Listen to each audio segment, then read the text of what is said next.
Semua angkat tangannya, takbir. Sallu ala nabi. Itu yang pertama yang saya sampaikan pada kesempatan kali ini, saudara. Kemudian yang kedua yang ingin saya sampaikan, sebentar lagi kita akan menghadapi Pilpres dan Pileg 2019. Betul? Betul? Saya pengen ingatkan saudara bahwasanya yang namanya bela agama itu bukan cuma satu model. Kalau orang-orang mengatakan banyak jalan menuju Roma, kita mengatakan banyak jalan menuju Mekah, betul? Banyak jalan menuju ridha Allah Subhanahu.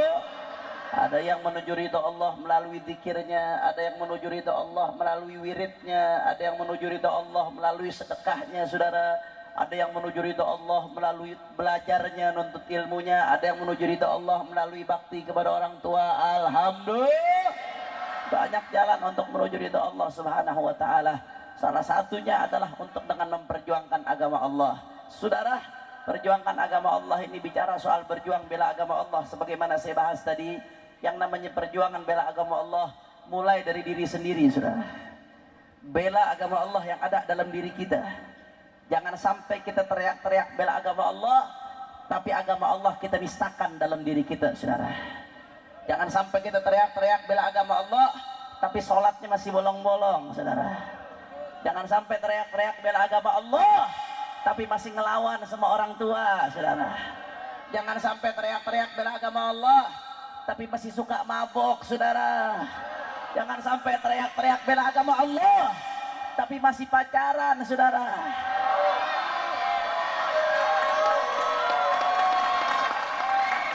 Saya mau tanya, Karawang jawab yang jujur. Ini namanya apa daerahnya?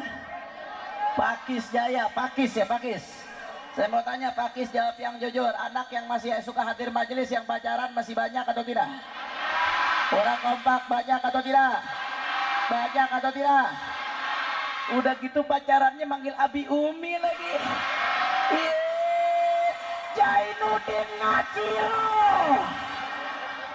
Masya Allah, saya pengen ingatkan nih, mumpung perempuan-perempuan banyak ada di sini. Saya pengen ingatkan, kalau ada laki-laki yang ngajakin pacaran, berarti itu laki-laki penipu, betul? Kenapa saya katakan penipu, saudara?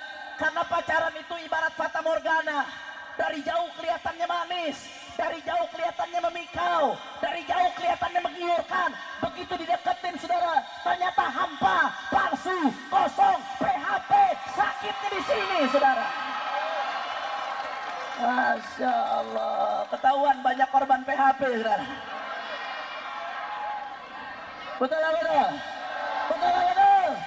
Makanya yang perempuan saya ingatkan, semua muslimah saya ingatkan, mulai malam ini, saudara, pasang komitmen yang kuat. Kalau masih ada laki-laki yang pacaran, tegaskan kepadanya, selama kau mengajak aku pacaran, selama itu kau masih menipuku dan mempermainkanku, saudara.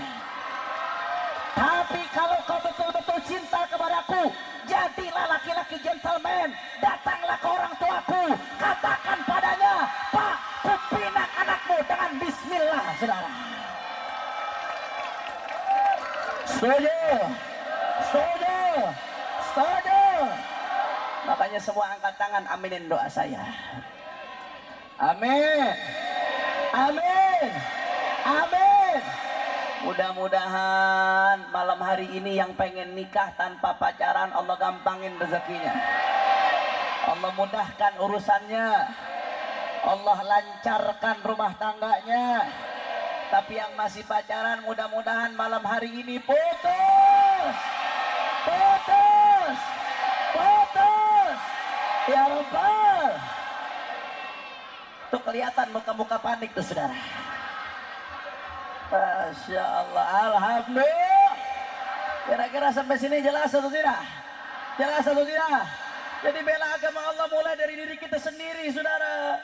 Jangan sampai teriak-teriak bela agama Allah tapi masih pacaran, saudara. Betul? Bela agama Allah mulai dari diri kita sendiri. Setelah diri kita, ku anfusakum wa ahlikum nar. Bela agama Allah dalam keluarga kita, saudara. Jangan sampai kita sibuk di majelis taklim di masjid, tapi anak-anak kita di rumah sholatnya tidak betul, saudara. Lihat anak-anak kita, bagaimana sholatnya, bagaimana puasanya, Bagaimana anak itu sudah bisa baca Quran atau belum, saudara? Jangan sampai kita meninggal dunia, anak kita belum mengenal kalamullah, belum bisa baca Al-Quran. Na'udzubillah min. Lihat anak-anak kita auratnya sudah ditutup atau belum? Perempuan-perempuannya sudah ditutup apa belum? Keluar rumah pakai jilbab atau tidak? Saya mau tanya yang laki-laki, jawab yang jujur, jawab yang jujur. Ini buat motivasi kaum wanita yang ada di kampung sini. Tanya, jawab yang jujur. Kira-kira perempuan kalau pakai jilbab bagus atau tidak? Muslimah kalau pakai jilbab cantik atau tidak? Cantik atau tidak? Kalau begitu saya mau tanya, kalau muslimah kita yang pakai jilbab ada yang ganggu, diamkan atau tidak? Diamkan atau tidak? Siap jaga para muslimah kita? Siap kawal para muslimah kita? Siap bela para muslimah kita? Siap kawini mereka? Main siap-siap aja lah. Giliran kawin kenceng kiai. Masya Allah, alhamdulillah. Mudah-mudahan malam hari ini yang jomblo dapat jodoh, insya Allah. Kelihatan banyak muka-muka jomblo kesian, saudara. Masya Allah, alhamdulillah. Jadi bela agama Allah mulai dari diri kita sendiri, mulai dari keluarga kita. Jangan sampai kita nistakan agama dalam keluarga kita. Kalau sudah diri kita sendiri, keluarga kita, lanjut bela agama Allah Subhanahu wa ta'ala, saudara, dengan profesi kita masing-masing, dengan kebisaan kita masing-masing. Yang punya ilmu kedokteran, bela agama Allah dengan ilmu kedokterannya. Bantu orang-orang miskin yang gak mampu berobat, saudara.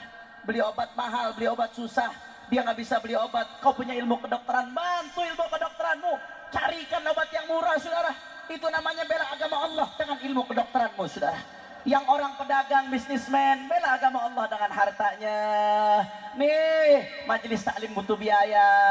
Kemudian ada pembangunan masjid. Masjid apa yang lagi dibangun itu?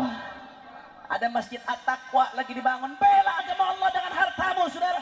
Harta yang kau sumbangkan untuk pembangunan masjid, itu harta yang akan menolongmu nanti di hadapan Allah Subhanahu wa ta'ala, saudara. Yang punya uang, bela agama Allah dengan uangnya. Yang pesantren, kiai, bela agama Allah dengan pesantrennya. Titik. Itu anak-anak para kader-kader ahlu sunnah wal jamaah. Dengan pesantrenmu, demikian kau telah bela agama Allah Subhanahu wa ta'ala, saudara. Yang ustadz bela agama Allah dengan ilmu agamanya. Yang santri bela agama Allah dengan cara semangat belajar, saudara. Begitu juga ada sebagian laskar-laskar, para pemuda-pemuda yang bela agama Allah dengan menegakkan amar ma'ruf nahi munkar, saudara. Para pemuda-pemuda yang tidak rela ketika agama dihina. Contohnya ketika Jakarta, tatkala ada yang hina agama, saudara, dari berbagai pelosok di Indonesia, jutaan orang kumpul putihkan Jakarta sampai penista agama jatuh dan lengser, saudara. Takbir. Itu juga namanya bela agama Allah, saudara. Jadi bela agama Allah caranya macam-macam. Tapi ada juga yang dia bela agama Allah cukup dengan tanda tangannya, saudara. Siapa yang bisa bela agama Allah dengan tanda tangan, Habib? Yang bisa bela agama Allah dengan tanda tangan adalah pejabat.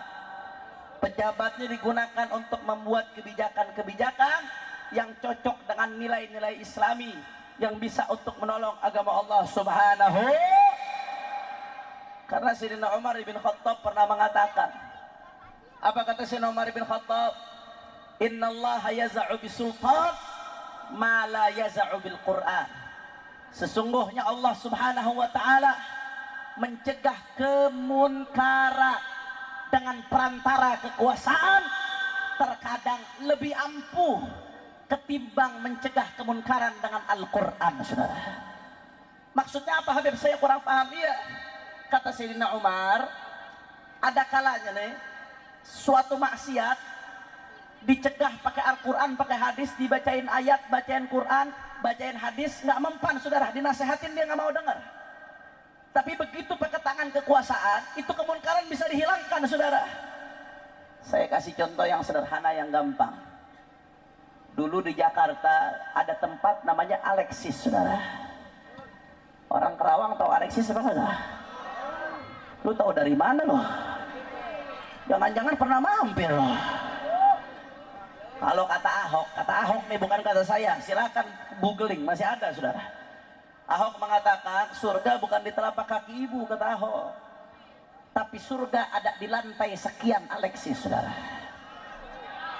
Maksudnya apa, Beb? Saya nggak paham. Iya, tuh di lantai sekian yang disebutin Ahok tuh, wah lengkap saudara, jablainya, dongdotnya saudara, pelacurnya, cabai-cabean, mulai cabai merah sampai cabai hijau sampai cabai yang asam saudara, yang impor ekspor lengkap, belum minuman kerasnya, belum judinya saudara, luar biasa, tempat maksiat besar-besaran.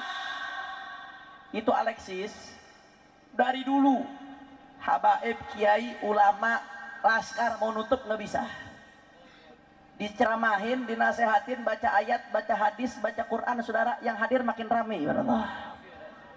Laskar datang mau nutup saudara, berhadapan dengan aparat, berhadapan dengan pejabat, berhadapan dengan konglomerat, berhadapan dengan preman-preman saudara, kuat backingnya luar biasa. Ini tempat maksiat Alexis, besar tempat maksiatnya saudara. Akhirnya alhamdulillah, begitu Allah kasih Jakarta gubernur yang istiqomah, Pak Anies Baswedan, mudah-mudahan istiqomah. Amin ya rabbal.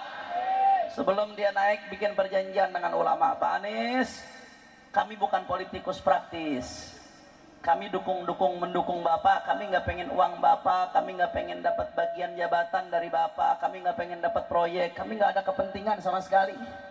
Kami dukung Bapak karena kami ingin kemaslahatan untuk umat.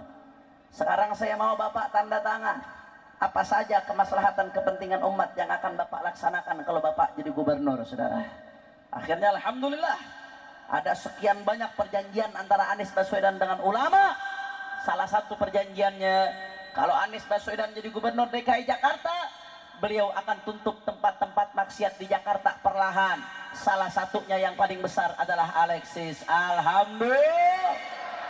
Akhirnya alhamdulillah, begitu Allah takdirkan beliau jadi gubernur, nggak bakal lama, nggak butuh banyak ngomong saudara, nggak butuh turun-turun ke jalan, nggak butuh senjata, senjatanya cuma pulpen sama kertas saudara, tambah setempel, dengan mudah dalam sebentar beliau buat kebijakan, surat keputusan, dengan mudah Alexis berhasil ditutup saudara. Takbir. Saya mau tanya orang Kerawang, jawab yang jujur. Kalau punya gubernur nutup tempat maksiat, bangga atau tidak? Bersyukur atau tidak? Senang atau tidak? Dukung atau jangan? Nah, sampai di situ saudara. Dulu sebelum Ahok jadi gubernur, itu di Jakarta setahun beberapa kali selalu ada tablik akbar di Monas saudara, betul? Nurul Mustafa bikin tablik akbar di Monas, ratusan ribu yang hadir. Majelis Rasulullah bikin tablik akbar di Monas, ratusan ribu yang hadir saudara. Mereka hadir, mereka nangis, minta ampunan dari Allah, minta rahmat supaya negeri dapat hujan rahmat. Alhamdulillah.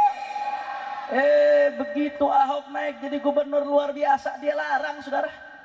Kata dia nggak boleh bikin tablik akbar di Monas saudara, dia larang. Jelas terang-terangan dia larang, nggak dikasih izin sama dia saudara. Bahkan apa dia katakan dalam salah satu kesempatan, videonya mungkin masih ada saudara. Jelas dulu di video dia katakan apa? Bahwasanya itu panitia yang bikin tablik akbar di Monas, itu panitia cuma pengen cari duit doang saudara. Saya tanya, dia berani mengatakan seperti itu, kurang ajar atau tidak? Kurang ajar atau dia?